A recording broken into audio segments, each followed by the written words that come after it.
This podcast is supported by Siemens, your partner for industrial-grade AI.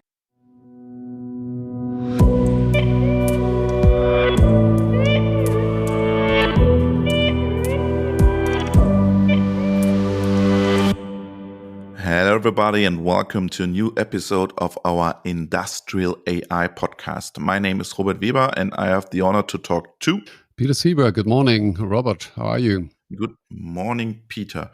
We had a wonderful weekend because we had a wonderful event together with Professor Sepp Hochreiter. We spent a day in the monastery in Würzburg and talked with a lot of leaders, of C-level leaders about industrial AI. What are your impressions, Peter? Monastery. Why were we in a monastery? Yeah, we were in the monastery because it's very nice there. It's a conference place, right? Yeah. In the city where you live in Würzburg. Yes. And you found it as a place. I'm not sure actually. Are there still, let's say, Christian people living there and practicing? Yeah, in Germany there are still Christian people living, Peter. No, but in the monastery. You know what? I know what you mean. Yeah, there are still people who live in a monastery. I'm missing the. Maybe it's the monks or the monks. Yeah, there are male and female. You know, that's how I meant to describe it. Christian people. Yeah, they are still there, but we didn't see them. So there's a separate part there where we had our conference. Yeah, it was great. It was so interesting, right? We had, what did we have? Around 20 decision makers, I guess. Sure. Yeah. Industrial companies, machine builders. We had injection molding, robotics, the general PLC, automation, car components, and all the people that we had here, and most of you by your invitation, because you know most of them, all very interested in wanting to discuss AI opportunities with Sepp Hochreiter. Yeah, I can drop some names maybe. Sure. Yeah, we had guests from Trumpf, from Bosch, from Arburg, from Siemens Energy, Beckhoff. So we have very, very interesting discussion with these guys. Yeah, I was very grateful on this day because I think it's very, very important that we discuss this topic from different point of view, from the PLC point of view, from a Bosch point of view, from a machine building point of view. I think that's very helpful. Right, and then it looks like we'll come to that later on. But it looks like we're going to use this as a basis for starting something like an industrial AI interest group. So, but we'll come to that later. Yeah, what we should maybe do is share with our listeners the topics that we talked about. And what I'm going to do, there was another event. It was a very busy week last week. There was a 2-day machine learning week Europe, and I moderated the Predictive Analytics World Industry 4.0. That's one of the 4 conferences that was there. So what I'll do, if we talk about, and maybe you and I talk a little about the different topics and what we did around them, I will make links to what we did in Berlin as well. Yeah, just for our listeners to take away.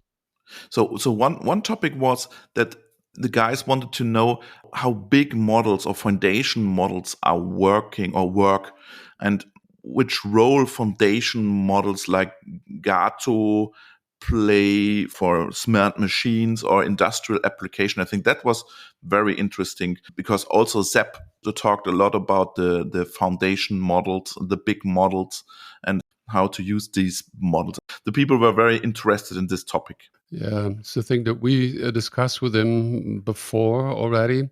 I think the link was made to say we should not concentrate, and anyway, we don't have it in our hands. I mean, today there's how many? Maybe 5, maybe in the meantime already 10, even 1 or 2 European companies, that deal with these huge so-called foundation models. These organizations, they do what they want to do anyway. So the point is, if we can use what they do now, but having said that, to put it into 2 sentences, we need to always be aware that these models that typically have been built around, scraping the internet, right? And for that reason, they are full of bias, they're full of uncertainty. And we're going to need to find a way to do some certification maybe around them.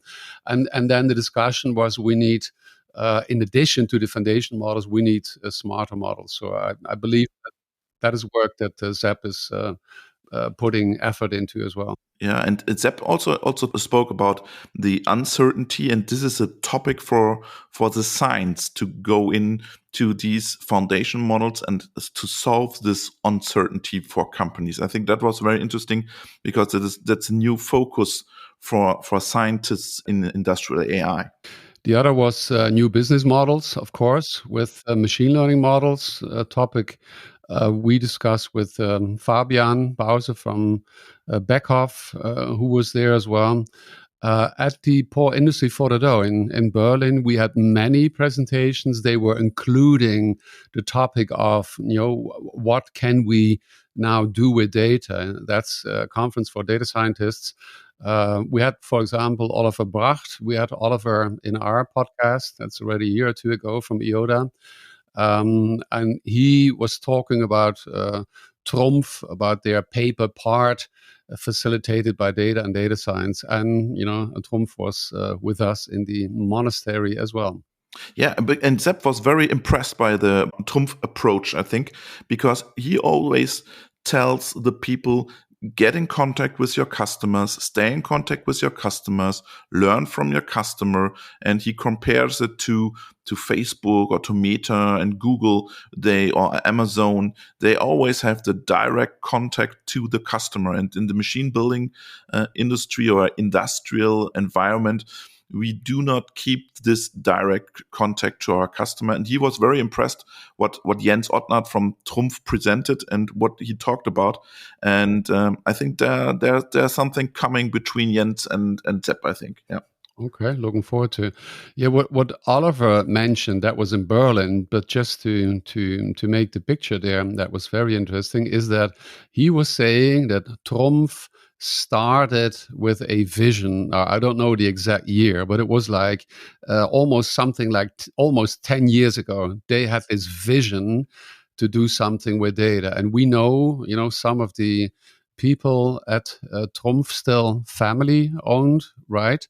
Trumpf is one of those hidden champions. And for those listeners that haven't heard of them, they're probably the number one laser cutting tool machine equipment provider, right? And it's a hidden champion because if you're in that market, you know them, everybody knows them. If you're not in that market, you must have not necessarily heard of them. But what is probably different between Trumpf and even many of the other big companies, of course, the other ones like the Siemens and Bosch and everybody, they have their strategies as well. But what's very interesting, they have a long-term strategy that Oliver and I guess others internally, externally, that was another thing he talked about, that they have been working towards, and then they were capable, I think it was already 3 years ago, that they announced their, pay per part. Mm-hmm. I think one more topic in our discussion was design space exploration. That was very interesting because I do not think about that topic in our meeting. It was very nicely put, actually. Also, the terminology driven by Boris, I believe, right? And I think the lead example that we have in that space is from medicine. Is from DeepMind, AlphaFold. Without going into the details, I think we talked about their solution before, which gives people designing medicine the opportunity to kind of do things, let's say, 10 times as fast. And I think it's not unrealistic to say, in the past we were waiting 10 years maybe for a specific medicine. Now, of course, as we had COVID, the complete world was looking for solutions. But then after, what can we say? After a year, maybe roughly, there was a solution, maybe already partly, maybe not yet completely, with using the similar technology. Yeah, it was very good. That's the example we have in the medical world, and the question then is, what can we do with design space exploration in industrial AI? And Sepp, he shared an example for Zalando, for the shoe company that's based here in Germany, right? E-commerce company. It's an e-commerce company. Started with shoes, I believe, and now have all kind of fashion. Is that right? Yeah. I'm not such It's an e-commerce fashion guy. company, I think. Yeah. Okay, yeah, but also he gave bridge design, and I've actually been talking myself when I do trainings, data science, AI trainings.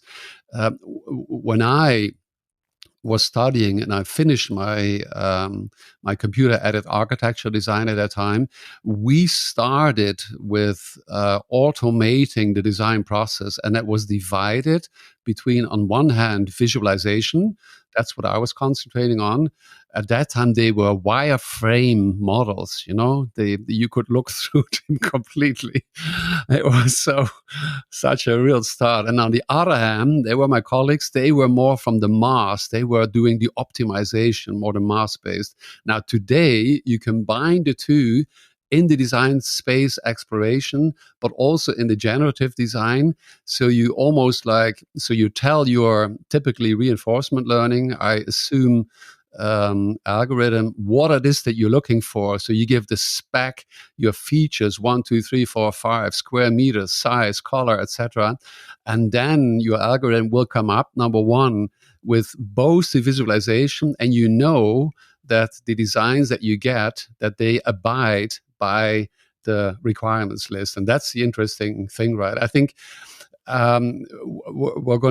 we are seeing these days, in the next couple of years, a huge shift in the use of AI in product and services design. When we discussed this topic at the event, I had to think of Monolith AI from our, I think, 3 last episodes about DALL-E. And I thought about the interview I did with Kees Snoek from University of Amsterdam and Qualcomm Lab. We will publish it in the next weeks, because that's really the point. Yeah? Monolith AI, deep vision, using deep vision topics together with DALL-E. I think this combination is very, very interesting.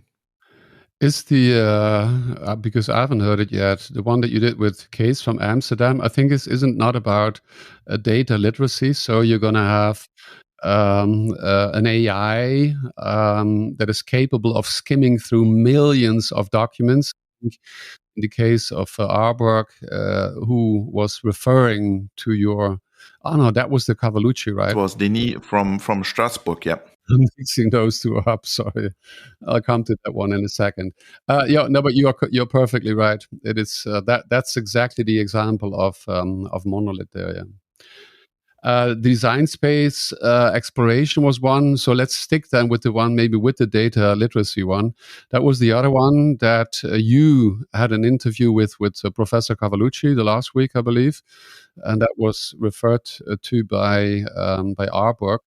And that's another topic that we talked about. And it was looked at, how can we use this? And I think the specific example was for patents, but it can be for any other kind of information. So that was more discussed in general, I think, which was also a topic that then came up in Berlin again. There was a separate Machine Learning Week Europe for healthcare. And that's where they discuss topics like disease prediction, but also the manufacturing and distribution of COVID vaccines, and about this data literacy. So that's where the topic is also very clear at the time, where hundreds, thousands of companies were doing research in designing, coming up with a vaccine for COVID. It's impossible to read all of that. So they were using at that time already AI to skim through these hundreds of reports every day. Peter, do you want to do this again, this event? Yes, most certainly. I'm looking forward to, and we hope and we believe that, if not all, but the majority of the people that were there together with us, and not everybody could actually join. We are still in COVID mode. We had a handful of people that could not join, and we believe, right, that most of them are very interested in joining us. And as I suggested before, we're thinking of starting something like an industrial AI interest group. Yes, Sepp told us he's very, very happy and very interested to do this kind of thing, like 2 times a year with us. So they will be the highlight activities, and maybe in between, those are gonna take part in that interest group. Maybe they will be inviting the other members to their place and show them what it is that they're doing with industrial AI. I think it's very important to have this discussion at the coffee break to discuss a topic on AI. You need an input like from Sepp, a very interesting input, and then the discussion will go on at the coffee break. And we had a wine ceremony in the evening. So I think that's the most important thing, to get together, to have a good discussion. And you can't have this when you have an online event or something.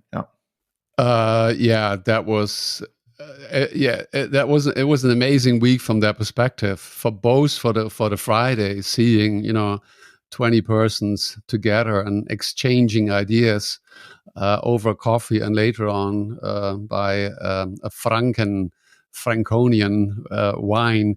And that was the same in Berlin. It was the first time that, again, were 2 days of 200 data scientists exchanging ideas, and you could really feel that that people were really, really looking forward to be meeting with real humans again, after we have been hiding behind screens, black screens, so to say.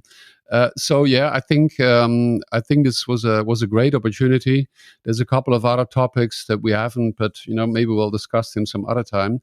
And we just discussed this morning that we're going to be sending out kind of an invitation to the people that were there, and that there may actually be a spot or two open. So if one of you listeners, C-level decision maker regarding industrial AI, feel free to contact Robert or myself, LinkedIn, or through the show notes. Yeah, and let's now switch into the main part of this podcast episode. I think because it was very funny, because we had a little present for Sepp, a little book about Gauss, and in this episode you have also a Gauss for us. You have a company named Gauss, exactly. And you had a very interesting interview with Jonathan Spitz. What was the topic, Peter? Yeah, well, they look at doing OEE improvement, basically. And the name of their company, Gauss, German mathematician, famous for his statistical model, refers to the idea how they're actually doing this improvement on quality, on overall equipment efficiency. So, it was a great interview. Looking forward to hear it again myself as well. So enjoy listening to the main part of our podcast. Thank you very much, Peter, for your time. Thank you for this wonderful weekend, for this wonderful Friday with Sepp and our guys, industrial guys. And I'm looking forward for the next events. Me as well. Have a good day, Robert. Bye-bye. Bye-bye. Dear listeners, welcome to a new episode, AI in Industry. My guest today is Jonathan Spitz. He is the founder and CEO of Gauss Machine Learning GmbH. And I will talk with him today about fast OEE improvement with the help of AI in the metalworking industry. Good morning, Jonathan. Good morning, Peter. Yeah, please tell our listeners a bit about yourself, where you're from, and what do you do at Gauss? So I'm the founder and CEO of Gauss Machine Learning. I have been living in Germany for about 4 years now. I'm originally from Argentina, and I have been a little bit all over the world. I did my studies in Israel, a postdoc position for 1.5 years in France before moving here to Germany. Sounds good.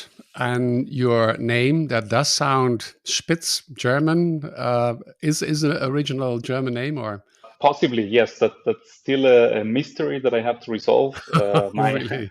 my grandfather, my great grandparents emigrated to Argentina at the beginning of the previous century from Bessarabia in Romania. And when I came here to Germany, I learned that there was a big community of Germans there. So maybe that's the connection. Interesting. Good. Yeah. For those listeners, Spitz in German would mean something like sharp, I guess. So there you go. I had my first manager at Inter was Sharp, John Sharp. Hello, John, if you're listening. Good. We're not going to solve that mystery today. Jonathan, tell us a bit about Gauss. You know, most of us have heard about this famous German mathematician, statistician. Is that the right word? So, what would that imply for what you guys do? Can you give us a first quick introduction into your company, please, Jonathan? Yeah, of course. What we do is basically we help manufacturing companies find better settings for their machines. The reason why the company has Gauss in its name is because we use not the typical deep learning approaches, but Gaussian and Bayesian methods. And this helps us be able to find better settings much faster than usual. Okay, sounds good. We'll come to that in a second. And again, I guess that most of our listeners have heard about the bell curve. Not sure we get to that later, or instead more about Bayesian approaches. Yeah, you already mentioned in more detail. I've read that you have helped a number of manufacturing companies, I believe, in the metalworking industry, producing quote unquote 25 to 60% faster, all in under 1 hour. Sounds like that's what I call it, fast OEE improvement. Can you tell us a bit more about it? Definitely. So our software can actually be used for many different machines. But right now we have a focus on improving the settings for laser cutting machines and recently also welding robots. So the way that we do this is we can quickly create a new machine and a new material within our AI. We then run experiments on the machine. Depending on how well acquainted our AI is already with this machine, this can be just 1 or 2 experiments or up to 10. And within this experiment, we figure out the best settings to use for that machine and for that material. Sounds almost like magic a little bit, but we'll get to the details because that's what we're trying to do, of course, is to demystify. It's not magic. It's all about algorithms and finding patterns in data. So you mentioned, and until now, I was only aware of the laser cutting machines. Welding robots is the next. So does that mean in the near future, you could potentially be moving to other, production kind of machines or even other machines as well? Definitely. We're doing this quite carefully, I would say. We like to have a focus because this is what helps us make sure that we deliver the best settings and the best solution for each of the machines, each of the technologies. We're currently already working towards some projects for the machining industry, so still like metal processing, but already not only sheet metal processing. And we will probably start a project for plastic injection molding as well. Okay, sounds great. Now, let's stay just as an example, and that's because that's what you've started with the laser cutting machines. Now, the first thought I had there, and the first question, therefore, so do you do that independent of the brand of, in this case, laser cutting machines? So, of course, all of us, at least in the German, European, but I believe global market, know one company, one big brand. You tell us maybe how many exist, and do you concentrate on one of those, or would your technology apply to any laser cutting brand? Yes, so the strategy that we are following right now is trying to help as many customers as quickly as possible. And in order to do that, we have not tied ourselves down to a single machine manufacturer. Of course, the market itself, so we have quite a few big players. Let's say about 5 players that probably own more than 50% of the market. But then, of course, you have the long tail where you have many manufacturing companies of laser cutting machines. We have so far optimized machines of Trumpf, Bystronic, Amada, Zhengfeng, Prima Power, LVD. So pretty much all of the big companies, we have optimized at least one of their machines. And yeah, I guess we'll come to that a little bit more later on. It's like trying to understand how easy, how difficult, but it feels almost like relatively easy for you to take your model out of the different machines, so to say. But we'll come to that in a moment. And then and thanks for sharing those sample brand names. And then my question was immediately, but do those brands of, in this case, laser cutting machine companies, not themselves offer some kind of AI-based, machine learning-based, similar statistics-based kind of solution? And if so, what does that mean? So there is a potential customer for you.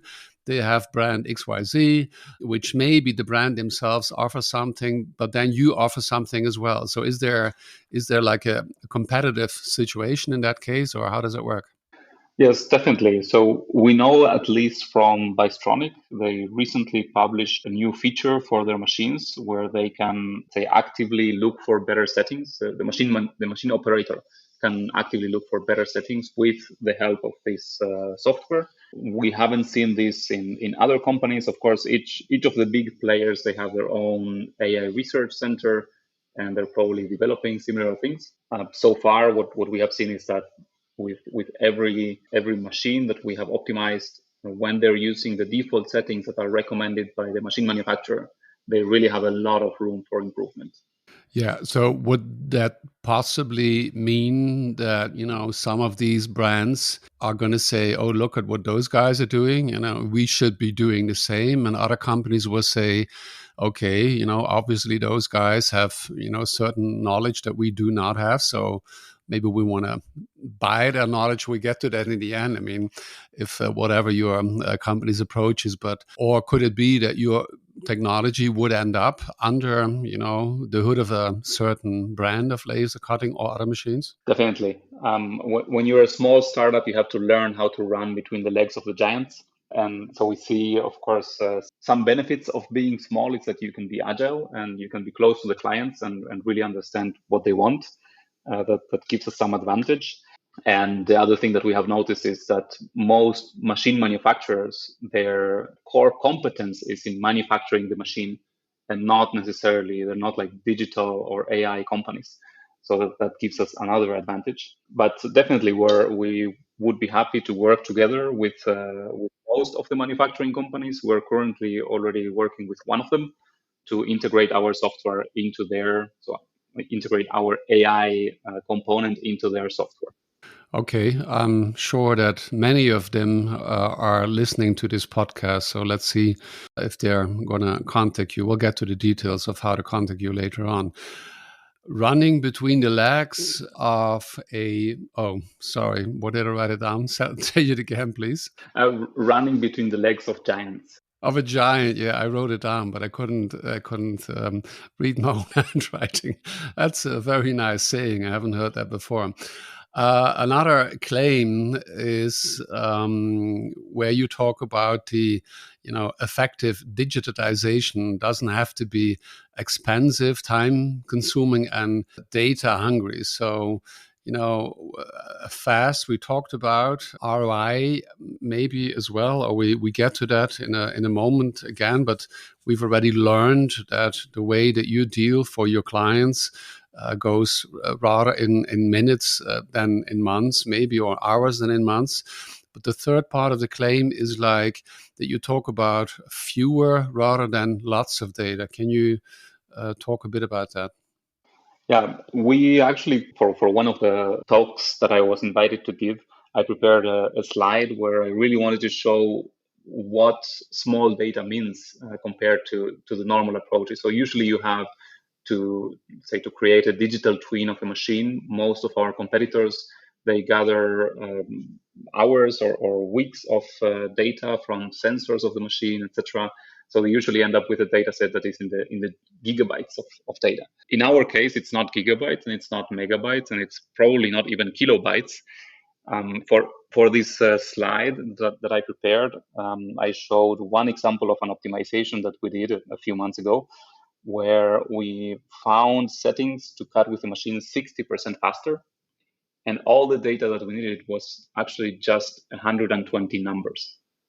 Give us examples of those numbers. I mean, those numbers, they are, sensor data, I assume. What would they typically be? How does laser cutting work? Laser, I'm going to be very weird and say like laser is like light amplification by stereo emission of radiation. Oh, that's stupid, really, right?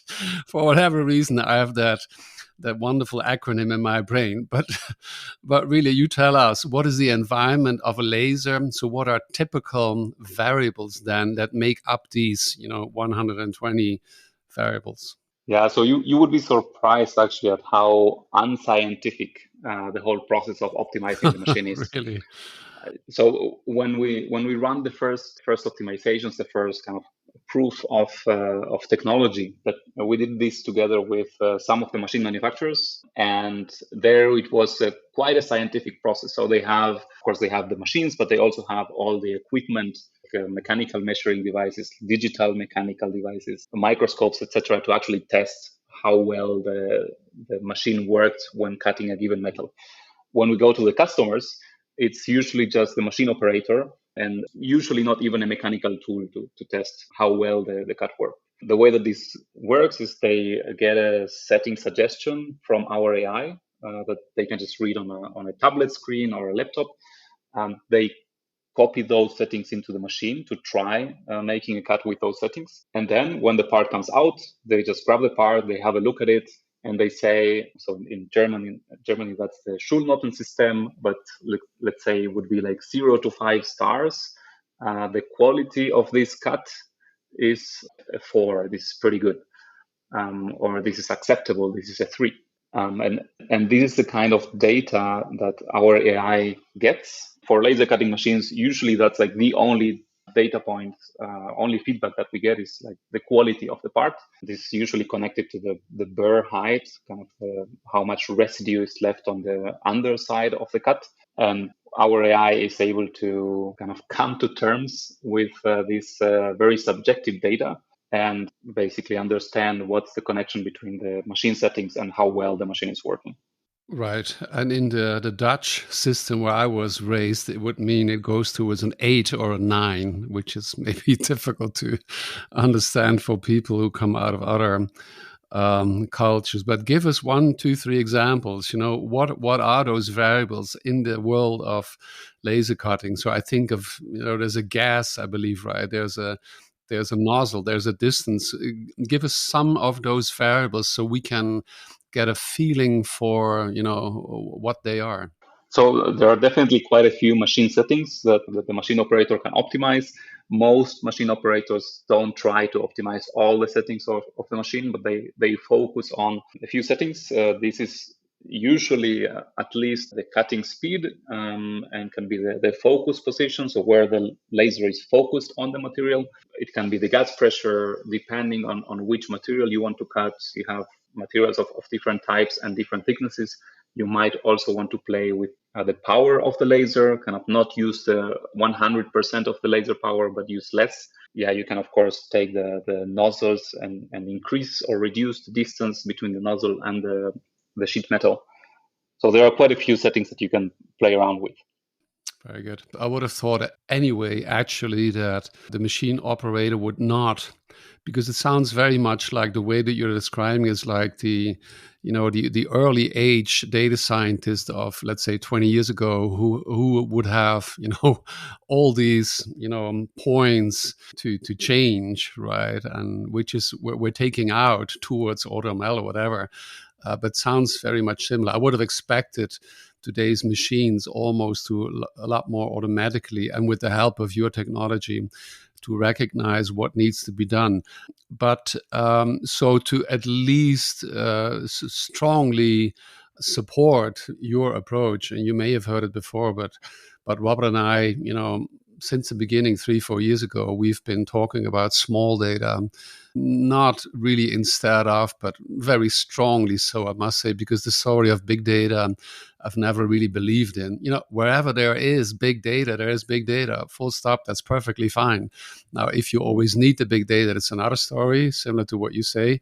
And as I was part of a startup, I've always been reducing, the middle-sized data of whatever, maybe a terabyte or a couple of 100 megabytes, always like, up to 100, down to maybe very similar to what you say. 120 is a lot. It can easily be maybe 10 of those features that are representative. So very strong support towards your approach here. Now, the question that I'm going to ask next, though, and that's a very important one that I always have heard when typical new customers that have no idea about AI. So what does this then make, let's say, machine learning or AI rather than a rules-based approach? Could I not say, okay, I have 120 variables, and I take a brand name XYZ, outcome 120 values. What does this make AI? Just a quick correction: the 120 value is not the number of features or number of variables. It's the number of numbers. So the number of numbers. Okay. Yeah, exactly. So that's what's like the total number of numbers in the data set. Very good. And maybe they represent whatever, only 5 or 10 variables like gas pressure, exactly. focus So it position, was, and 2 or 3 other ones. This was representing 3 variables and three kind of feedback from. Very good. Yeah, from the machine operator. Sorry, that sounds even more to the way that my colleagues were doing it, and have been doing it since then for a long time. So very good. But nevertheless, what does that approach? Is it then AI, and what is the difference with a rules based? I just take a brand, I put in the variables. Definitely. So there is, of course, a big debate about what is AI, what is machine learning, etc. Let's not get into that, but can definitely talk about the difference between a rules-based approach and AI. So a rules-based approach, the way that I would imagine this, is similar, let's say, to what the machine operator might do in his or her head. So, for example, you're cutting a part, you're looking at the part, and you're seeing that with a given gas pressure and cutting speed, you get this or that much burr on the underside of the part. Then this person might try to increase the velocity while keeping the gas constant, and then look at how well this behaves. And then they have a kind of connection in their head about what is the effect or how, let's say, velocity and the gas pressure kind of connect with each other. Or they know about the focus position. So they have some rules of thumb of where the focus position should be depending on the width of the part. And then if I want to add more heat to the part, then I will go a little bit slower. If I don't want the part to get that hot, then I might go faster. So these are the kind of rule-based where I have some knowledge about the process, and I can understand what's the connection between the different variables. The difference from that to AI is that our AI doesn't have, at least not yet, this understanding of if I want to add more heat to the part, then I need to maybe go more slowly. Or if I want to reduce that amount of heat, then I just go faster over the surface. The AI kind of learns these connections by building a kind of, the way that I help our customers picture is we say the AI builds a kind of cartographic map of this machine that we want to optimize. So for 3, 4, 5 settings, that's very difficult to figure out. But if you only have, let's say, 2, and you have the cutting velocity and you have the gas pressure, then the AI can try different points on this map and figure out the height of those points. And then the AI tries to look for the highest peak of this map. Okay, sounds good. So, sure. But I think it's important that we always talk about, because in our own brains, you have it clear, I have it relatively clear. And what I hear is a confirmation of, the rules-based is I have an algorithm, I feed it with data, an outcome's a decision. And I believe what you do, machine learning, and I'm going to come to that as a question, approach is I have data, algorithms look for patterns, and outcomes a decision. So if that is, in my words, how you do it, and in your words, is that what you use, machine learning? Can you talk a little bit about it, not too deeply? What is the kind of approach you have there? How does it relate to Gauss or to Bayesian algorithms?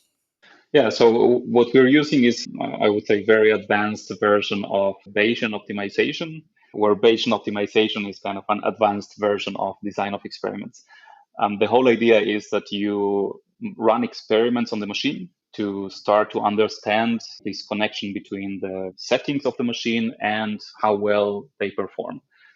So you have some objective that you want to optimize. It can be cutting with a better quality, can be cutting faster, can be a mix of all of those objectives. And the AI is trying basically to understand the connection between the machine settings and this objective.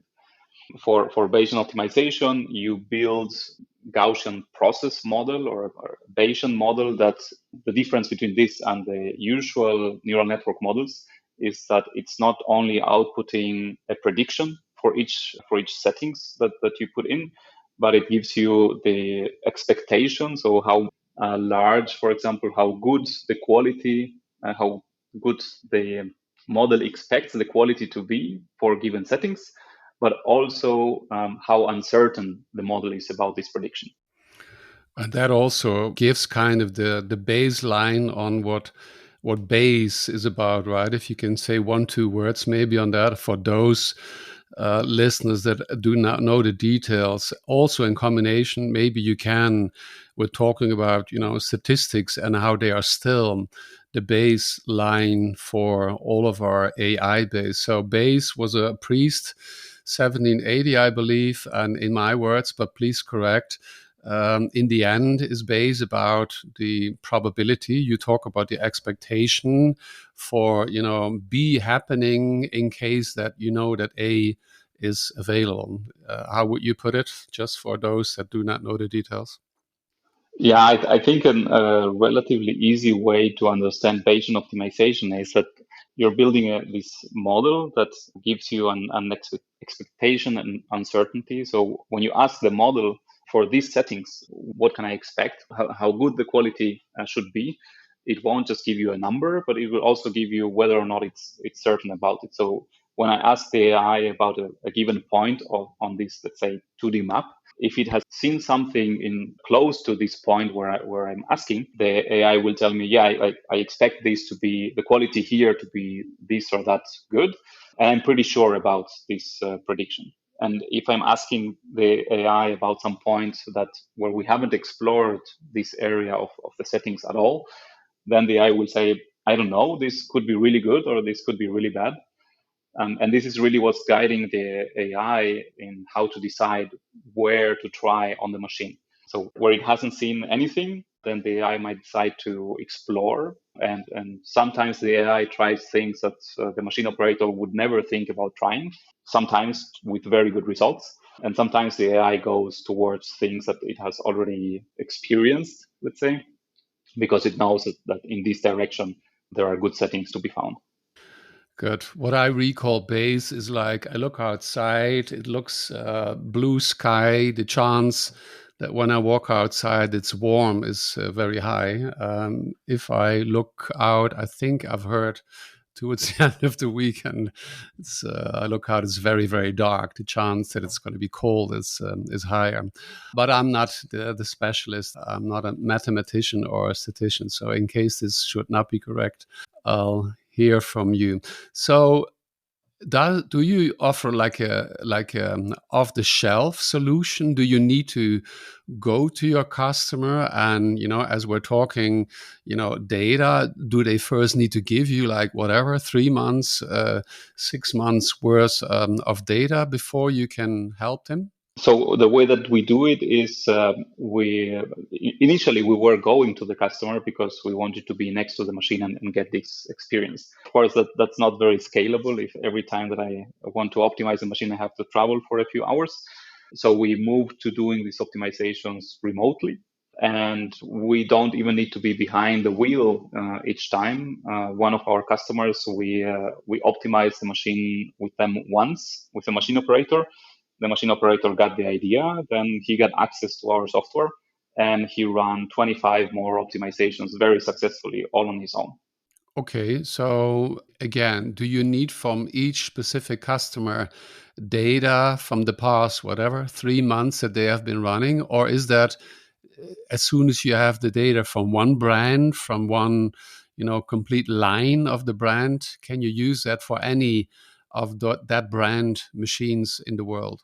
Yeah, if the data is available, then this is great. So if the machine operator has already tried different things on the machine and documented them, then we're very happy to get it. In most cases, either the machine operators are just using the default settings of the machine, or if they optimize the settings to run the machine on their own, they usually just have the last values, kind of the best values that they found.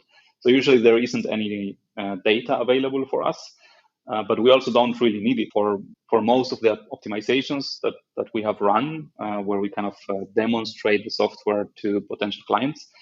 We just start with a clean AI without any data on the machine, and then within usually 10 experiments, the AI already gets to know the machine and can deliver really, really good settings. Once these potential clients become actual clients and they run 4 or 5 optimizations on the machine, then the AI already has enough data to actually start providing really, really good settings within 1, 2, or 3 experiments on the machine.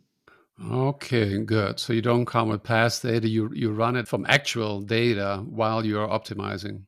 Exactly. Yeah. And optimizing goes against what? Against, if we talk about, we didn't talk at the beginning, if we talk OEE, I mean, what specifically are you then, optimizing for during those optimization cycles? Is it like, you're cutting metal, so you want to know that the quality is as good as, or you want to know that the amount of metal that comes out after a certain time is optimized, or what are the typical optimizations against? So our software is quite flexible in kind of helping the customer find better settings for their machines. So what better settings mean depends on the customer. But usually, for most of the customers, this means I want to cut with a good quality as quickly as possible. So users of laser cutting machines, they usually cut more than one material. That's why we have different optimizations. So they might cut steel, stainless steel, aluminum of different thicknesses. We have optimized everything from 0.15 millimeters to 25 millimeters. And most of them just want to cut as fast as possible with a good quality. In some cases, they care about reaching a certain, let's say, level of quality, because with that level, they can skip using the next machine on the line, kind of skip one step of the process and go directly to the machine after that. Some companies care about conserving resources, so they might want to use less cutting gas. So then we help them also reduce the amount of gas that they use for cutting. Can machines learn from each other at all? Definitely. So this is one of the benefits, or let's say unfair advantages, that an AI has on human machine operators, is that our AI is able to learn from thousands of machines around the world. And usually a machine operator will learn from 1 or 2 machines that their company has. You call it unfair advantage, interestingly. As long as we consider, digitization, machine learning, artificial intelligence to be, as a tool in our hands. But you mean unfair, yeah, because you put it in relationship to a human. I think it's important that exactly, this person, the person who's running the machine, whoever is using the machine, then understands it. Tell us who is running it and how do they then eventually react? Are they typically afraid at the beginning and then a week later they call you up and say they're happy, or how does that work? Yeah, I think we have seen quite a variety of reactions from different machine operators that have used our software. There are, of course, those that say we're experts on the machine. We have decades of experience finding good settings for the machines. And usually our AI is, let's say, about as good, sometimes a little bit better than those experts. But there isn't that much more that our AI can do for the company if they actually have really, really good machine operators. But as we know, this is a problem for a lot of companies that they're not able to hire. There are just not enough expert machine operators in the market. And then for a lot of the machine operators that we have spoken to, they're actually quite happy to use the AI because it takes away this kind of complex task of figuring out what are the right settings and kind of this responsibility of finding the right settings for the machine, because kind of a big part of the performance of the machine depends on whether or not the machine operator is finding really good settings.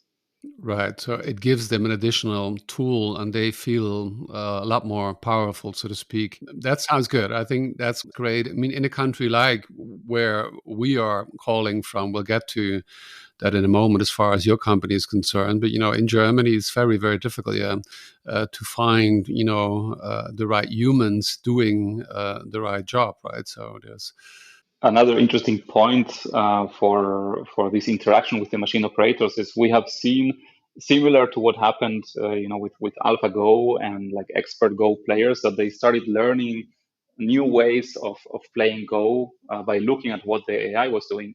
We're also starting to see these kind of things with the machine operators, where since the AI sometimes goes crazy with the kind of things that it can try, because it's just limited by whatever the machine operator, kind of the ranges of values of settings that the machine operator lets the AI try. The machine operators also start to become a little bit more secure in trying different settings, or yeah, they get some new ideas of, oh, I never thought about actually trying this combination.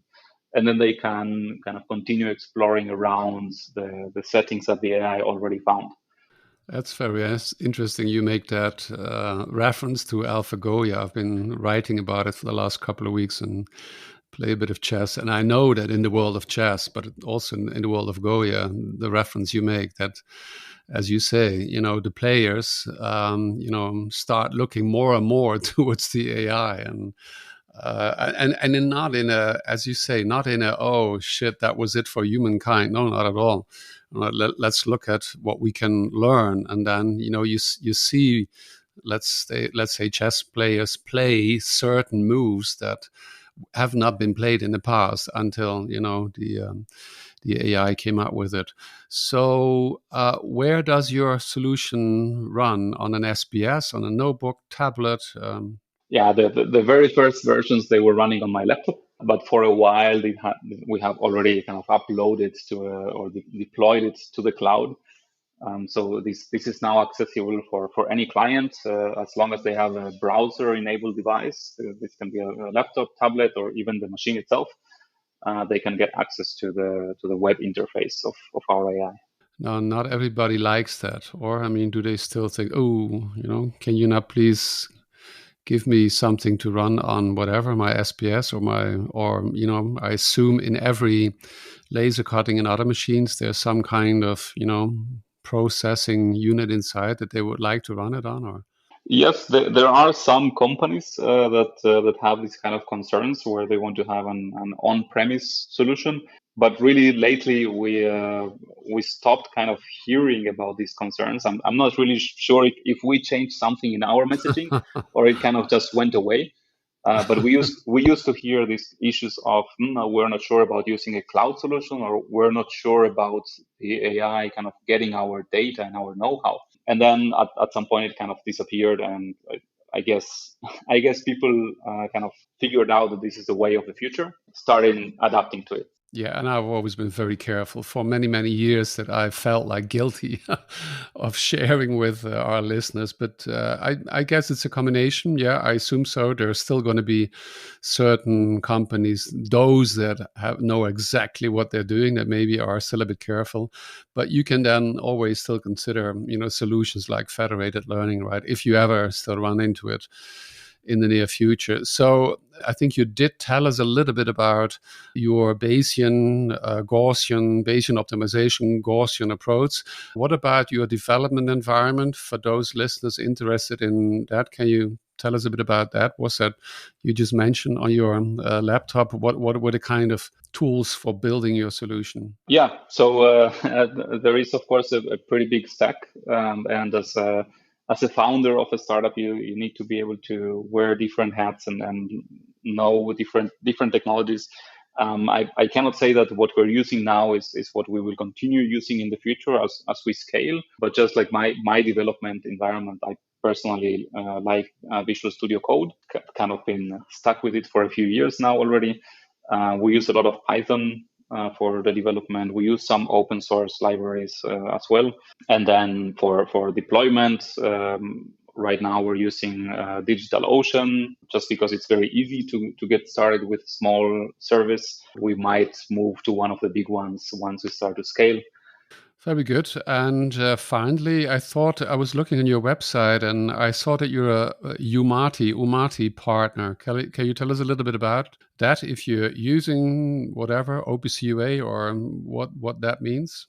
Definitely. So I mentioned before that our strategy is going to the customers and helping the customers as quickly as possible. So right now, connecting to the machines and getting data from the machines, for example, reading the exact definition of the machine, which laser they have inside, what's the power of this laser, when was the machine bought or when was the machine repaired, all the different settings that we may optimize or not optimize, kind of making sure, for example, that the machine operator didn't make a mistake when copying the setting suggestion from our AI to the machine.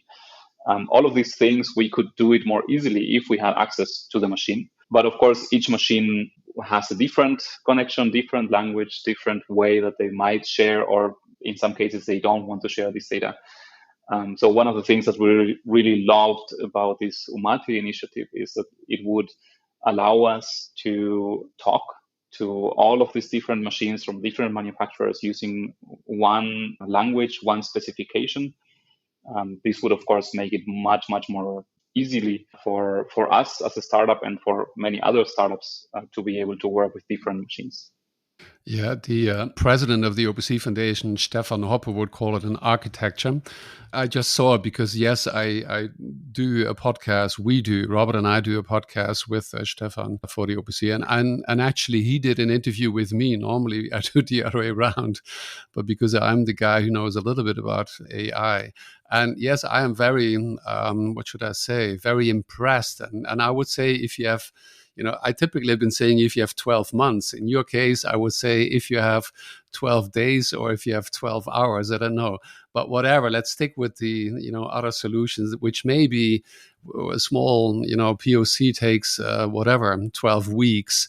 Now you're typically busy 8-9 weeks, finding data, cleaning the data. It's typically always the 80% of the data cleansing for the data scientist, right? And then I say, okay, if you come in and exactly what you say, if you come to your customer and they have, for example, the Umati OPCUA-based information model, you can start immediately, minute number 1, you click on it and you look at, okay, what do we need for, laser cutting machine?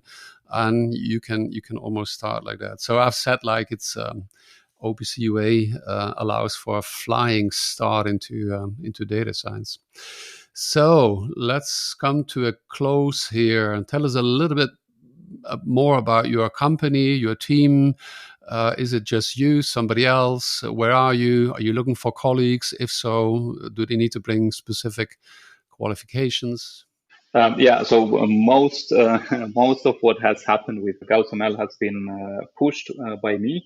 There were some other people helping along the way, and right now we're position where the company is starting to have enough traction that we're able to grow.